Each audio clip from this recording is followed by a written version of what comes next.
ડભોઈમાં ખાડારાજ નગરપાલિકાના નવા રોડ રસ્તા થોડા જ સમયમાં તૂટ્યા। રોડ તૂટતા વાહન ચાલકો ત્રાહિમામ।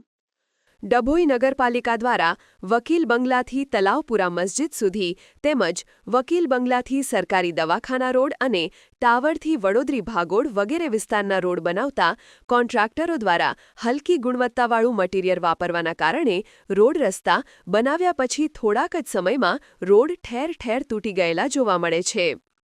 રોડ બનતી વખતે કોઈ એન્જિનિયર કે કોઈ કર્મચારી હોતા નથી। રોડ તૂટી જવાથી વારંવાર નાગરિકોને વાહન ચાલકો અને પગપાળા જનારોને પડતી તકલીફમાંથી મુક્તિ મળે અને સરકારી નાણાંનો સદુપયોગ થાય અને રોડની મજબૂતી તેમજ આયુષ્ય જળવાઈ રહે તે રીતના બનાવવો જોઈએ। તેમજ રોડ બનતા પહેલા જેને પાણી ગટર કે અન્ય કોઈ પણ કનેક્શન લઈ લેવા હોય તે રસ્તો બનતા પહેલા જ લઈ લેવાની જાહેર ચેતવણી વગર જ રોડનું નિર્માણ કામ ચાલુ કરી દેવામાં આવે છે, જેના કારણે રોડ રસ્તા તૂટી જતા હોવાથી કોન્ટ્રાક્ટર સાથે રોડમાં ગુણવત્તાની ખાતરી માટે વહીવટી તંત્રએ ધ્યાન આપવું જરૂરી છે।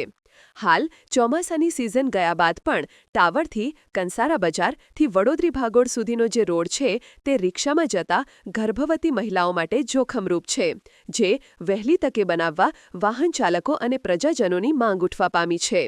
સમાચારની અવનવી અપડેટ જોતા રહો નિખરતા ગુજરાત ન્યૂઝ સાથે। નિખરતા ગુજરાત ન્યૂઝને લાઇક, શેર, સબસ્ક્રાઇબ કરો અને બેલ આઇકન દબાવીને સમાચારની ઝડપી માહિતી મેળવો।